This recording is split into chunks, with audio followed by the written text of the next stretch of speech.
야, 영감, 며칠 더 버틸 수 있을 것 같아. 우리 보스님 인내심도 한계가 있다고. 3년간 사막에서 단련된 국정원 특수요원이단 일주일의 휴가로 집에 돌아왔을 때 양아버지가 조폭들에게 멱살 잡혀 있는 모습을 목격한다면 오늘의 이야기 시작합니다. 그 전에 잠깐 구독과 좋아요 눌러주시면 복 받으실 거예요. 사막의 뜨거운 모래바람이 마지막으로 이지원의 얼굴을 스쳐 지나갔습니다. 3년간의 극한 생존 훈련을 마치고 얻은 단. 일주일의 짧은 휴가, 그 소중한 시간을 이지원은 오직 한 사람을 위해 사용하기로 결심했죠. 국정원 특수공작요원으로서의 냉철함 뒤에 숨겨진 따뜻한 마음 한 구석에는 언제나 강노인이 자리하고 있었어요. 서울역에 내린 이지원의 발걸음은 자연스럽게 어린 시절 추억이 깃든 연립주택가로 향했습니다. 골목길 사이로 스며드는 늦은 오후의 햇살이 그녀의 어깨를 따뜻하게 감쌌죠. 군복 대신 입은 평범한 청바지와 흰 티셔츠 차림의 이지원은 마치 평범한 딸이 아버지를 만나러 가는 것처럼 보였어요. 하지만 연립주택 앞 작은 도서관 근처에서 벌어진 광경은 이지원의 평온한 마음을 순식간에 뒤흔들어 놓았습니다. 멀리서도 한눈에 알아볼 수 있는 강노인의 비틀거리는 모습, 그리고 그의 멱살을 움켜쥔 채 위협적으로 소리치는 낯선 남자들의 모습이 선명하게 들어왔죠. 야, 영감, 며칠 더 버틸 수 있을 것 같아. 우리 보스님 인내심도 한계가 있다고. 강건조라는 이름의 조폭이 내뱉는 협박성 발언들이 이지원의 귓속으로 파고들었어요. 3년 동안 사막에서 단련된 그녀의 청각은 놓치는 말 한마디가 없었습니다. 강노인의 떨리는 목소리, 겁에 질린 주변 주민들의 웅성거림, 심지어 건조한 늦가을 바람이 낙엽을 굴리는 소리까지 모든 것이 선명하게 들려왔죠. 이지원의 몸은 이미 본능적으로 반응하고 있었어요. 3년간의 훈련이 만들어낸 근육의 기억이 조용히 깨어나면서 전투 태세로 전환되기 시작했습니다. 하지만 동시에 그녀의 마음 한쪽에서는 복잡한 감정들이 교차하고 있었죠. 양아버지 같은 존재인 강노인이 이런 위험에 처해 있다는 사실 자체가 충격적이었고, 동시에 왜 자신에게 도움을 요청하지 않았는지에 대한 서운함도 밀려왔어요. 아버지가 무엇을 숨기고 계신 걸까? 이지원의 머릿속에는 수많은 의문이 꼬리를 물고 이어졌습니다. 평생 정직하고 성실하게 살아온 강노인이 조폭들과 연관될 이유는 전혀 없었거든요. 그렇다면 이 상황의 배후에는 분명 다른 이유가 있을 거였죠. 이지원의 몸이 그림자처럼 움직였습니다. 3년간 사막에서 익힌 무성무치의 접근법이 도심 한복판에서도 완벽하게 발휘됐죠. 강건조와 그의 부하들은 등 뒤에서 다가오는 위험을 전혀 눈치채지 못했어요. 손 떼세요. 차가우면서도 단호한 목소리가 골목에 울려 퍼졌습니다. 강건조가 고개를 돌리자 평범해 보이는 젊은 여성이 서 있었죠. 하지만 이지원의 눈빛에서 느껴지는 살기는 결코 평범하지 않았어요. 뭐야, 이 계집애가 어디서 나타나서. 강건조의 말이 채 끝나기도 전에 이지원의 손이 번개처럼 움직였습니다. 정확한 압박점을 노린 타격에 강건조는 비명도 지르지 못한 채 바닥에 쓰러졌죠. 나머지 부하들이 황급히 달려들었지만 결과는 마찬가지였어요. 이지원의 몸놀림은 마치 춤을 추는 것 같았습니다. 한 명의 주먹을 피하면서 동시에 다른 한 명의 발목을 걸어 넘어뜨리고 세 번째 상대의 팔을 비틀어 제압하는 일련의 동작들이 물 흐르듯 자연스럽게 이어졌죠. 불과 30초도 채 지나지 않아 5명의 조폭들이 모두 바닥에 나뒹굴고 있었어요. 다음에 또 이런 일이 생기면 가만두지 않겠습니다. 이지원의 목소리는 여전히 차분했지만 그 안에 담긴 위협은 뼈까지 스며드는 듯 했어요. 강건조는 부들부들 떨면서 부하들을 이끌고 도망쳤습니다. 하지만 이지원이 기대했던 반응은 나오지 않았어요. 강노인의 얼굴에는 고마움 대신 당황과 걱정이 가득했죠. 지원아, 너 왜 이런 일에 끼어드는 거야? 아버지, 괜찮으세요? 다치신 곳은 없고요. 난 괜찮다 하지만 내가 나서면 안 돼. 이건 내 문제야. 강노인의 목소리에는 평소에 느낄 수 없었던 절망감이 묻어 있었어요. 딸처럼 아끼는 이지원에게마저 벽을 치고 있는 모습이 오히려 더 큰 충격으로 다가왔죠. 무슨 일인지 말씀해 주세요. 제가 도울 수 있어요. 아니라 너는 내 일이나 신경 써. 여기 일에는 끼어들지 마라. 강노인은 이지원의 손을 뿌리치며 집 안으로 들어가 버렸습니다.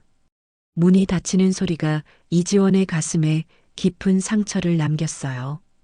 아버지가 이렇게까지 거부하시는 이유가 뭘까? 이지원은 문 앞에 한참을 서 있었습니다. 국정원 요원으로서의 직감이 강하게 작동하고 있었어요. 강노인이 단순히 자신을 보호하려는 것이 아니라 진짜로 무언가를 두려워하고 있다는 걸 느낄 수 있었죠. 주변을 둘러보니 이웃 주민들도 모두 불안해하는 표정이었어요. 창문 사이로 조심스럽게 내다보거나 급히 집 안으로 피하는 모습들이 심상치 않았습니다. 이 동네 전체가 무언가의 위협을 받고 있다는 게 분명했죠. 지금 내가 나서는 것이 옳은 일일까? 이지원의 마음속에 근본적인 질문이 떠올랐습니다. 국정원 요원으로서 개인적인 감정으로 행동해도 되는 건지 아니면 아버지의 뜻을 따라 물러나야 하는 건지 고민이 깊어졌어요. 이지원은 강노인의 거부에도 불구하고 물러설 수 없었습니다. 3년간의 훈련이 만든 건 단순한 전투 기술이 아니라 진실을 향한 집요함이었죠. 다음 날 새벽부터 이지원은 은밀한 조사를 시작했어요. 먼저 동네 곳곳에 설치된 CCTV를 확인했습니다. 국정원에서 익힌 해킹 기술로 관리사무소 시스템에 침투하는 건 어렵지 않았어요. 지난 한 달간의 영상을 분석하면서 이지원은 패턴을 발견하기 시작했죠. 강건조 일당이 이 동네를 찾아온 건 어제가 처음이 아니었어요. 거의 매주 화요일과 금요일마다 나타나서 각 집을 돌아다니며 주민들을 위협하고 있었습니다. 특히 연세가 많은 분들이나 혼자 사는 주민들을 집중적으로 괴롭히고 있었죠. 이상하네요. 이런 조직적인 움직임이라면 분명 배후가 있을 텐데. 이지원은 인근 상가 사장들과 자연스럽게 대화를 나누며 정보를 수집했어요. 평범한 동네 주민으로 가장한 채 말이죠. 요즘 이 동네가 시끄럽다면서요? 아, 그거 말이에요? 오레건 시티건설이라는 회사에서 재개발한다고 난리예요. 근데 주민들이 반대하니까 이상한 사람들을 보내서 협박하고 있어요. 젊은 편의점 사장의 말에서 핵심 단서를 찾았습니다. 오레건 시티건설, 그리고 그 회사의 실질적인 소유주가 이상윤이라는 인물이라는 정보까지 얻을 수 있었어요. 이지원은 관리사무소로 향했습니다. 20대 후반으로 보이는 경비원이 불안한 표정으로 근무하고 있었죠. 안녕하세요. 이 동네로 이사 올 생각인데 요즘 치안이 어떤가요? 아, 그게... 경비원은 주변을 살피더니 목소리를 낮췄어요. 솔직히 말씀드리면 요즘 많이 위험해요. 건설회사에서 사람들을 보내서 주민들을 괴롭히고 있거든요. 어떤 식으로요? 밤에 찾아와서 이사 나가라고 협박하고 안 들으면 폭력을 쓰기도 해요. 경찰에 신고해봤지만 증거가 부족하다면서 제대로 수사도 안 해주고. 경비원의 말에서 이지원은 상황의 심각성을 깨달았어요. 단순한 재개발 갈등이 아니라 조직적인 범죄 행위였죠. 그 건설회사 사장이 이상윤이라는 사람 맞나요? 어떻게 아세요? 맞아요. 그 사람이 뒤에서 모든 걸 조종하고 있어요. 돈만 있으면 뭐든 할 수 있다고 생각하는 것 같아요. 이지원은 더 깊이 파고들었습니다. 국정원 데이터베이스에 접속해서 이상윤의 신상 정보를 확인했어요. 건설업계에서 수많은 불법 행위로 의혹을 받았지만 번번이 무혐의로 빠져나간 교활한 인물이었죠. 이제 그림이 보이기 시작하는군. 이지원의 눈빛이 차갑게 변했어요. 강노인과 이웃 주민들이 당하고 있는 일이 단순한 우연이 아니라는 걸 확신할 수 있었습니다. 오레건 시티건설은 이 지역을 싼값에 매입하기 위해 주민들을 협박하고 있었고 그 과정에서 폭력 조직까지 고용한 거였죠. 하지만 아직 결정적인 증거가 부족했어요. 법정에서 통할 만한 확실한 증거를 확보하려면 더 위험한 영역으로 들어가야 했습니다. 이지원의 조사가 깊어질수록 오레건 시티건설 측의 경계심도 함께 커지고 있었습니다. 강건조는 어제의 굴욕을 잊을 수 없었죠. 한 여자에게 당한 치욕감이 그를 더욱 잔인하게 만들고 있었어요. 형님, 그 계집 정체를 알아봤습니다. 뭐라고? 이름은 이지원이고 강노인하고 아는 사이 같습니다. 그런데 뭔가 이상해요. 보통 사람이 아닌 것 같아요.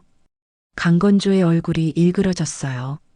자신의 체면을 구긴 상대가 그냥 평범한 동네 처녀가 아니라는 사실이 더욱 분노를 키웠죠. 그럼 제대로 혼내줘야겠네. 이번엔 사람을 더 많이 데리고 가자. 그날 저녁 이지원이 연립주택 지하 주차장에 들어서는 순간 공기가 달라졌어요. 훈련받은 감각이 즉시 위험을 감지했습니다. 주차장 곳곳에 숨어있는 인기척, 의도적으로 꺼진 몇 개의 조명, 그리고 너무나 고요한 정적이 함정임을 알려주고 있었죠. 나와라, 이지원. 강건조의 목소리가 지하 주차장에 메아리 쳤어요. 이번에는 10여 명의 부하들을 대동하고 나타났습니다. 각자 손에는 쇠파이프나 야구방망이 같은 흉기들을 들고 있었죠. 어제 우리한테 한 짓 제대로 갚아주겠다. 이지원은 침착하게 상황을 분석했어요. 적의 수는 12명, 무기 보유 상황, 주차장의 지형적 특성, 탈출 경로까지 순식간에 머릿속에서 계산이 끝났습니다. 마지막 기회를 드릴게요. 지금 물러나세요. 웃기지 마. 너 같은 계집애 하나가 우리를 어떻게 한다고? 첫 번째 공격이 시작됐어요. 쇠파이프를 휘두르며 달려드는 부하를 이지원은 몸을 숙여 피한 후 반격했습니다.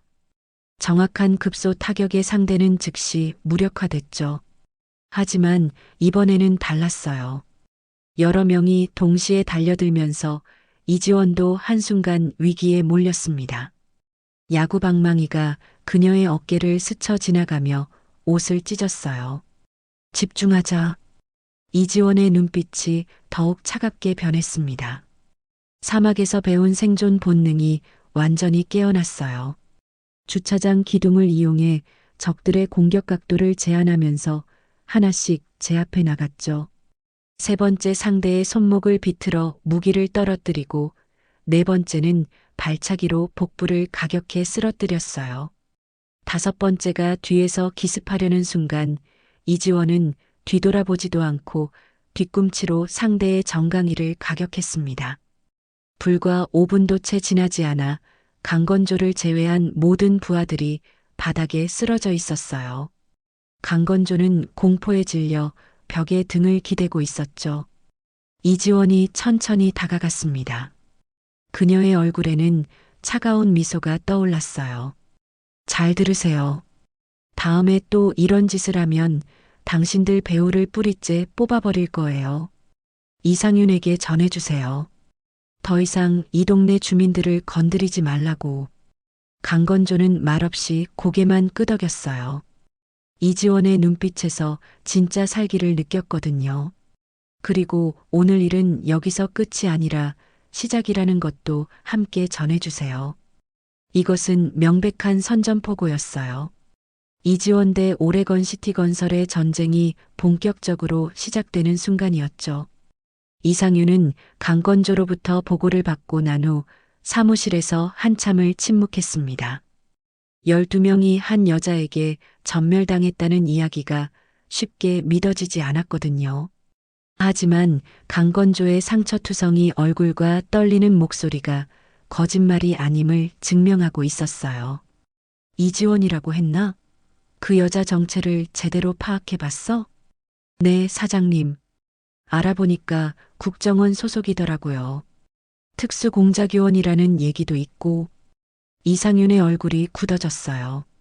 지금까지 상대해온 평범한 주민들과는 차원이 다른 적이었죠. 하지만 이미 너무 많은 돈을 투자한 상태에서 물러날 수는 없었어요. 그렇다면 더 조심스럽게 접근해야겠군. 김영준을 불러. 독사라는 별명으로 불리는 김영준은 이상윤의 가장 믿을 만한 행동대장이었어요. 군 출신의 각종 범죄에 연루되어 있지만 한 번도 꼬리를 잡히지 않은 교활한 인물이었죠. 사장님 찾으셨습니까?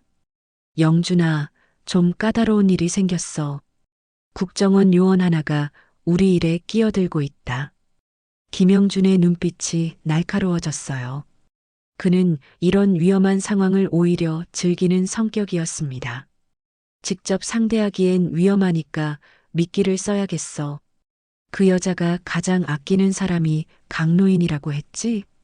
이틀 후 강노인이 평소처럼 동네 도서관에서 나오는 길에 검은색 승용차 한 대가 그의 앞을 가로막았어요. 차에서 내린 사람들은 강건조 일당과는 달리 조용하고 전문적으로 움직였습니다. 강노인 씨죠? 잠깐 우리와 함께 가셔야겠습니다. 저항할 틈도 주지 않고 강노인을 차에 태운 후 도시 외곽의 폐공장으로 향했어요. 김영준은 이지원이 반드시 나타날 것이라고 확신하고 있었죠. 한편 이지원은 강노인과 연락이 안 되자 즉시 비상사태임을 직감했어요. 평소 규칙적인 생활을 하는 강노인이 연락 없이 사라질 리가 없었거든요. 이런 수를 쓸 줄이야. 이지원은 미리 강노인의 휴대폰에 설치해둔 추적 앱을 확인했어요. 신호는 도시 외곽의 폐공장 지역에서 멈춰 있었습니다. 함정인 걸 알면서도 가야 한다.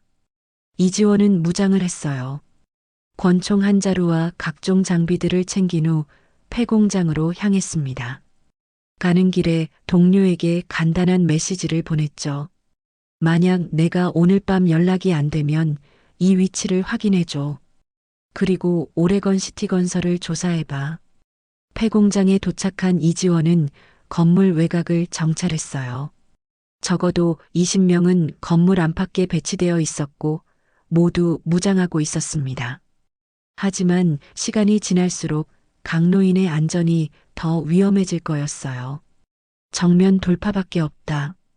이지원은 건물 뒤쪽 창문을 통해 침입했습니다. 어둠을 이용해 하나씩 경비들을 조용히 제압해 나갔어요. 목을 조르거나 기절시키는 방법으로 소음을 최소화했죠. 마침내 강노인이 있는 중앙 공간에 도달했을 때 김영준이 기다리고 있었어요. 역시 나타났군. 이지원 씨, 강노인은 어디 있어요? 걱정 마. 아직 살아있어. 하지만 내가 얌전히 손을 들고 항복하지 않으면 어떻게 될지 모르지. 그 순간 사방에서 무장한 부하들이 나타났어요. 하지만 이지원의 표정은 오히려 차분해졌습니다. 이상윤에게 전해주세요. 다음은 당신 차례라고. 전투가 시작됐어요. 이번에는 진짜 목숨을 건 싸움이었죠. 폐공장에서의 전투는 이지원의 압도적인 승리로 끝났지만 대가도 만만치 않았어요. 강노인을 구출하는 데는 성공했지만 김영준과 그의 부하들을 모두 제압하는 과정에서 불가피하게 과도한 폭력을 사용할 수밖에 없었죠. 특히 김영준은 중상을 입고 병원에 실려갔어요. 이지원 씨, 당신은 체포됩니다. 경찰이 도착했을 때 이지원은 저항하지 않았어요. 이미 예상했던 상황이었거든요. 수갑이 채워지는 순간에도 그녀의 표정은 담담했습니다. 강노인은 안전한가요? 네, 병원에서 치료받고 계십니다. 다행히 큰 부상은 없어요. 경찰서로 향하는 차 안에서 이지원은 창밖을 바라보며 생각에 잠겼어요. 모든 것이 계획대로 흘러가고 있었습니다. 폐공장에서 벌어진 일이 언론에 보도되면서 오레건 시티 건설의 실체가 드러나기 시작할 거였죠. 다음 날 아침 각종 언론 매체에서 일제히 이 사건을 다뤘어요. 국정원 요원, 조폭과 건설업체 유착 의혹 제기, 시민 보호하려다 체포된 특수요원의 진실은? 여론이 들끓기 시작했습니다. 처음에는 이지원의 과도한 폭력 사용을 비판하는 목소리가 많았지만 점차 사건의 배경이 알려지면서 분위기가 바뀌었어요. 국정원에서는 즉시 법무지원단을 구성했습니다. 이지원의 행동이 정당방위 범위 내에서 이루어졌다는 입장을 밝혔죠. 이지원 요원은 민간인 보호를 위해 불가피하게 행동했습니다. 모든 증거를 검토한 결과 정당방위에 해당한다고 판단됩니다. 하지만 이지원이 구금되어 있는 동안 더 큰 변화가 일어나고 있었어요. 강노인은 자책감에 시달리다가 결국 용기를 냈습니다. 내가 계속 숨어만 있을 수는 없어. 지원이가 나 때문에 이런 일을 당했는데. 강노인은 연립주택 주민들을 설득하기 시작했어요. 그동안 각자 집에 숨어서 떨고만 있던 주민들이 하나둘씩 나서기 시작했습니다. 우리가 힘을 합치면 이길 수 있어요. 이지원 씨가 우리를 위해 싸워주고 있는데 우리만 가만히 있을 수는 없죠. 주민들의 시위가 시작됐어요. 처음에는 10여 명에 불과했지만 언론 보도를 본 시민들이 하나둘씩 합류하면서 규모가 커졌습니다. 이지원 요원 석방하라. 오레건 시티 건설 규탄한다. 시위는 사흘째 계속되었고 온라인에서도 지지 여론이 확산되고 있었어요. 특히 젊은 세대들 사이에서 이지원을 영웅으로 보는 시각이 늘어났죠. 한편 이지원은 체포되기 직전에 수집한 중요한 증거를 미리 동료에게 전달해 두었어요. 오레건 시티 건설과 관련된 각종 불법 행위의 증거들, 그리고 이상윤의 과거 범죄 기록들이 모두 포함되어 있었습니다. 이제 진짜 싸움이 시작되는 거야. 구치소에서 면회온 동료에게 이지원이 조용히 말했어요. 그녀의 눈빛에는 절대 포기하지 않겠다는 의지가 담겨 있었습니다. 이상윤은 상황이 예상과 다르게 흘러가는 것을 보고 초조해하기 시작했어요. 단순히 한 여자를 제거하려던 계획이 전국적인 관심사로 번져버린 거였죠. 이런 식으로 될 줄 알았으면. 하지만 이미 늦었어요. 이지원이 던진 돌이 만든 파장이 점점 커지고 있었고 그 중심에서 진실이 서서히 모습을 드러내고 있었습니다. 법정은 연일 시민들의 관심이 집중되는 곳이 되었습니다.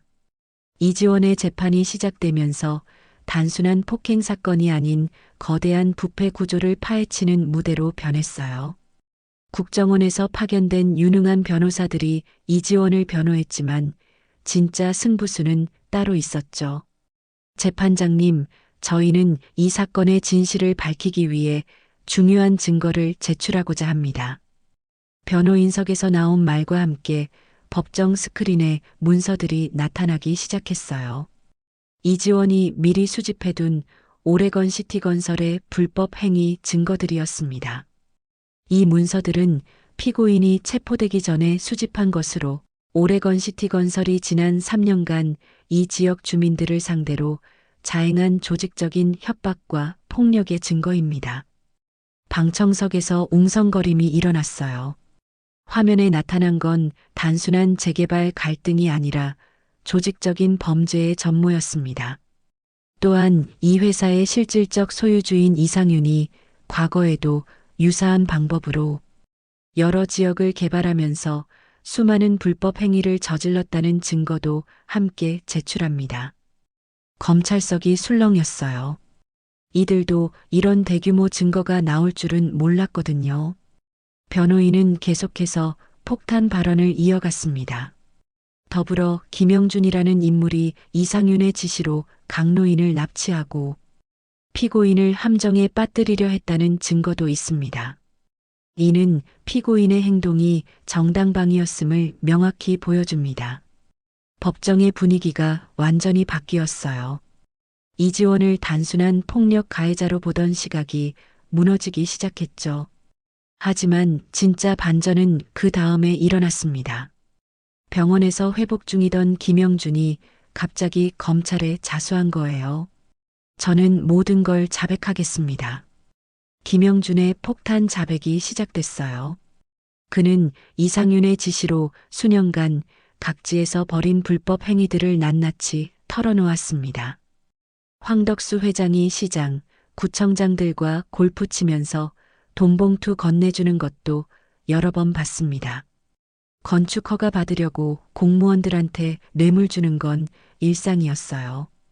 김영준의 증언은 계속 이어졌어요. 오레건 시티 건설이 어떻게 정치인들과 공무원들을 매수했는지, 폭력 조직을 고용해서 주민들을 협박했는지 모든 게 드러났습니다. 이지원이라는 여자가 나타나지 않았다면 계속 이런 식으로 살았을 거예요. 하지만 그분을 보면서 잘못된 길을 걷고 있다는 걸 깨달았습니다. 여론이 완전히 뒤바뀌었어요.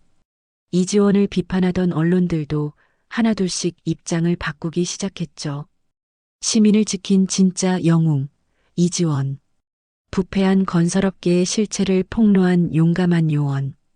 검찰은 즉시 오레건 시티 건설과 이상윤에 대한 수사에 착수했어요. 김영준의 증언과 이지원이 수집한 증거들이 결합되면서 확실한 사건이 되었습니다. 황덕수를 긴급 체포하라. 이상윤은 공항에서 해외 도피를 시도하다가 체포됐어요. 그의 회사는 하루 만에 해체 수순을 밟게 되었죠. 마침내 재판장이 최종 판결을 내렸습니다. 피고인 이지원의 행동은 시민 보호를 위한 정당한 행위였으며 모든 혐의에 대해 무죄를 선고합니다. 법정에 박수가 터져나왔어요. 방청석을 가득 메운 주민들과 시민들이 환호했습니다. 이지원은 담담한 표정으로 판결을 들었어요. 승리의 기쁨보다는 마침내 진실이 밝혀졌다는 안도감이 더 컸죠. 법정을 나서는 이지원을 수백 명의 주민들이 기다리고 있었습니다. 은빛 연립의 영웅이라는 플래카드가 바람에 펄럭이고 있었어요. 강노인이 맨 앞에서 눈물을 글썽이며 서 있었죠. 지원아, 아버지. 두 사람은 말없이 포옹했어요. 강노인의 어깨가 작게 떨리고 있었습니다. 그동안 얼마나 자책하며 지냈을지 이지원은 충분히 알 수 있었죠. 미안하다. 내가 너를 이런 일에 휘말리게 해서. 아니에요. 제가 선택한 일이었어요. 주민들의 박수와 환호 속에서 이지원은 진심 어린 미소를 지었어요. 이런 따뜻한 환대를 받아본 것이 언제였는지 기억이 나지 않았습니다. 고맙습니다. 정말 고맙습니다. 당신 덕분에 우리가 집을 지킬 수 있었어요. 주민들의 감사 인사가 끝없이 이어졌어요. 특히 혼자 사시는 할머니들이 이지원의 손을 꼭 잡고 놓지 않으려고 했습니다. 언론 인터뷰 요청도 쏟아졌지만 이지원은 정중히 거절했어요. 이미 충분히 주목받았고 이제는 조용히 일상으로 돌아가고 싶었거든요. 며칠 후 국정원 복귀를 앞둔 마지막 밤이었어요. 강노인은 이지원을 위해 특별한 저녁을 준비했습니다. 그녀가 어릴 때 가장 좋아했던 김치찌개와 계란말이, 그리고 손수 빚은 만두까지 상차림이 정성스러웠어요. 오랜만에 아버지 손맛을 느끼네요. 그동안 고생 많았다. 정말 대단한 일을 해냈어. 저는 그냥 옳다고 생각하는 일을 했을 뿐이에요. 강노인이 젓가락을 내려놓고 이지원을 바라봤어요. 그의 눈가에 주름이 더 깊어진 것 같았지만 표정은 한결 편안해 보였습니다. 지원아, 너는 정말 옳은 일을 한 거다. 처음에는 내가 위험에 빠질까봐 걱정이 됐지만, 이제는 자랑스럽다. 그 말에 이지원의 눈가에 눈물이 맺혔어요. 강노인으로부터 들은 가장 큰 인정이었죠. 아버지가 그렇게 말씀해 주시니까 정말 다행이에요. 사실 중간에 제가 너무 나간 건 아닌가 하는 생각도 들었거든요. 아니다. 때로는 누군가가 나서야 할 때가 있는 법이야. 그런데 그런 용기를 가진 사람은 많지 않지. 식사를 마친 후 두 사람은 연립주택 옥상으로 올라갔어요. 서울의 야경이 발밑으로 펼쳐져 있었습니다. 예전과 똑같은 풍경이었지만 왠지 더 아름다워 보였어요. 내일이면 부대로 돌아가는구나. 네. 하지만 자주 연락드릴게요. 그리고 휴가 때마다 찾아뵐 테니까 걱정하지 마세요. 조심해라. 내가 하는 일이 위험한 걸 알고 있으니까. 다음 날 아침, 이지원은 간단한 짐을 챙겨 부대로 향했어요. 강노인과 몇몇 주민들이 배웅을 나왔습니다. 또 보자, 지원아. 네, 아버지. 건강하세요. 택시에 몸을 맡기며 이지원은 창밖으로 사라져가는 연립주택을 바라봤어요. 이곳에서 배운 것이 많았습니다. 정의는 거창한 것이 아니라 작은 용기에서 시작된다는 것, 그리고 혼자가 아니라 함께할 때 더 큰 힘을 발휘한다는 것을 깨달았죠. 부대 훈련장에 다시 선 이지원의 모습은 예전과 같았지만 무언가 달라져 있었어요. 더 단단해진 신념, 더 확실해진 목표의식이 그녀의 눈빛에서 빛나고 있었습니다. 정의는 끝나지 않는다. 이지원은 마음속으로 다짐했어요. 앞으로도 옳은 일이라면 주저하지 않고 나설 것이고 누군가를 지켜야 할 때가 오면 망설이지 않을 거라고요. 훈련장에서 떠오르는 해를 바라보며 이지원은 새로운 시작을 다짐했습니다. 정의는 직업이 아니라 선택이라는 진리를 가슴에 새기면서 말이죠. 오늘도 귀한 시간 내어 끝까지 시청해 주신 구독자 여러분 진심으로 감사드립니다. 오늘의 이야기가 마음을 울렸다면 구독과 좋아요, 댓글 부탁드립니다.